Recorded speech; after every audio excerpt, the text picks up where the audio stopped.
So Nouriel Roubini on Bloomberg last week discussed about the debt trap that the whole world is in.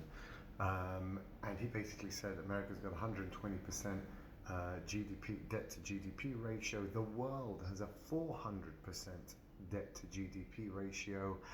And if we take in derivatives, we're looking at like 7,000% debt to GDP ratio.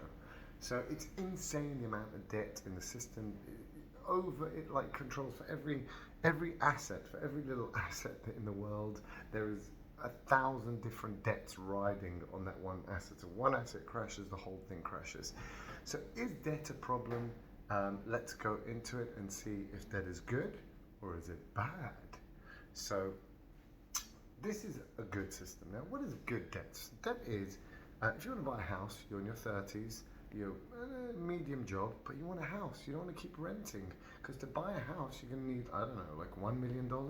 So that'll take, I won't be able to get that amount of money until I'm 60. So why not get a mortgage now, which means take on debt now, and then I'll pay it off, and then by the time I'm 60, it will have been paid off.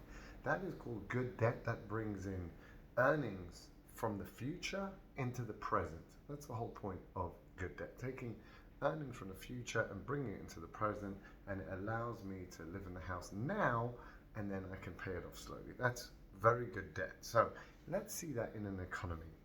So we've got our mate here who has got $100 deposited at the bank. The bank then lends it out to our friend. Our friend here is a farmer, Joe the farmer. He makes wheat and he sells it for $4 a bushel.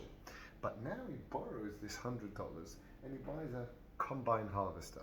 Combine harvester looking like a house there, but it's a combine harvester. I just don't have the artistic skills to make it look like a combine harvester. So anyway, he buys his combine harvester and he can now make two bushels, each one $3. So he reduces the price and makes double. In this situation, the economy is amazing. This is a brilliant economy. Why? Consumer gets cheaper goods, $3, and double the amount, right? Joe the farmer gets now $6, right? He's selling two for $3 rather than four, so he's now getting $6, so he's very happy. The bank now gets paid with interest, so they get $110 from their $100 loan, and our little depositor over there, the saver, also gets part of that interest, and so he's happy as well. He's put money which would have rotted, and now he's making money, so cash is good, banks are solid, consumers happy, efficient production, everyone's using it to make production more efficiently, the economy is getting better and better, industrial revolution style growth. This is where we are now. So we are in the real bad time. So what's happened now is these banks can't stand alone. The banks don't want to lend to each other. 2008 was a liquidity crisis. No bank trusts the other one because debt is so high, because it's 400% of global GDP debt to ratio. So every bank knows the other bank. There's no chance those loans on their books can be paid. There's no chance I can pay it, so definitely they can't pay it. So that caused everything to grind to a halt. No one was lending to each other. And that's where you had to have the Fed or any central bank step in. Now remember, central banks are only about 100 years old. Well, the American Fed was created in 1913, right? It's about 100, something like that, years old. So the Bank of England much older, but very, very recent things. And that is where you have the Fed, that the Fed had to come in, and the Fed now basically has to run the system because no one trusts each other. Everyone knows all these debts. The government debt will never get paid off. The bank debt will never get paid off, all their derivatives on their book.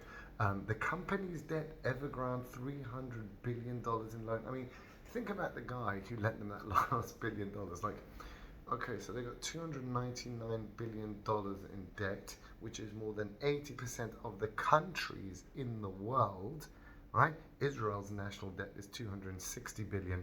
Evergrande, the second biggest builder, by the way, not the first biggest builder in China, the second biggest builder in China, has $300 billion of debt. So who was that guy that said, you know what, I'll lend them another billion? Come on, he knows they're not paying it, right? Everyone knows it's all a scam. They all know no one's paying it. But if you have a central bank that comes in, then you're okay. So the central bank now, what does it do? It basically creates money out of thin air. right? That's what it is. That's quantitative easing, and with that you create bubbles. The first thing it does, it buys $40 billion of mortgage-backed securities every month, stoking the housing market in the US up 20% year over year, which is insane, right? But that's because the Fed is printing money and buying mortgages. That's all it's doing. Then you have also government debt. It's just buying government debt. When you do that, the government spends. So we've had 7 trillion of pointless stimmy checks thrown left, right, and centre, stoking inflation to the highest levels ever.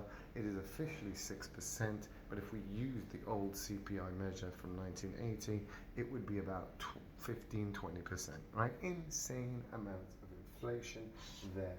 And finally, we have the stocks, obviously, so they're also buying corporate bonds, Apple, we know, a lot of different bonds, as well as helping stocks. They can't actually outright buy stocks, but in ways they help it, and they've funded the S&P going up 25%. Now, who do you think all that helps? All this helps a productive person, Joe the farmer, someone who wants to get on in life, someone wants to create a new business, someone who makes things more efficiently. This causes neo-feudalism. Feudalism being the system before capitalism, where you had a land-owning gentry, the king, the knights, and the lords that owned all the land, and everyone else were serfs and had to pay rent. No one could own any land. They just had to pay rent to them. That is what's happening.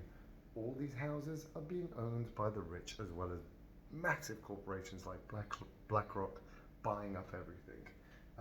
The stocks, obviously we know it's mainly the elite and the algorithms and the way they know it. All the little stupid dumb money pouring in, they'll be wiped out, that's for sure. And the government debt also is just causing protectionist companies, monopolies being created, just absolute carnage everywhere. So bad money always drives out good money, and that's the most important thing you have to understand. Actual real investment in the economy is the lowest ever, right? So people who want to do this, they can't get a loan. Why would a bank want to loan their money? I can use it in speculation. I get money from the Fed printed. Why the heck would I want to go and use it and risk losing it in this guy's combine harvester? I'm putting it in speculation, and that's what banks are doing. They are simply using their bank reserves, the increased bank reserves by the Fed, for speculation. They couldn't care less. There is no real lending going on in the economy. There's no real growth coming in. All these dumb tech companies, like remind me of the dot-com bubble, where all these stupid, crazy idea companies, let's make a special Bitcoin wallet. Oh yeah, it's gonna fail, right? All these dumb companies with their stupid innovations, how many remained after that vote? Like 10%. Most just got killed. That is exactly what's going to happen here. And that's because bad money drives out good money. Guys with proper ideas, with a solid business plan, with a clever idea, but it'll take a lot of work and slowly, and 3% returns. I don't get 3% returns. I want 40% returns through SPACs and speculation and flashy presentations and Teslas, that worst JD Power rated cars in the world. I don't know what to tell you. That is what's happening, right? We have bad money chasing out good money. And we have serious problems in this economy.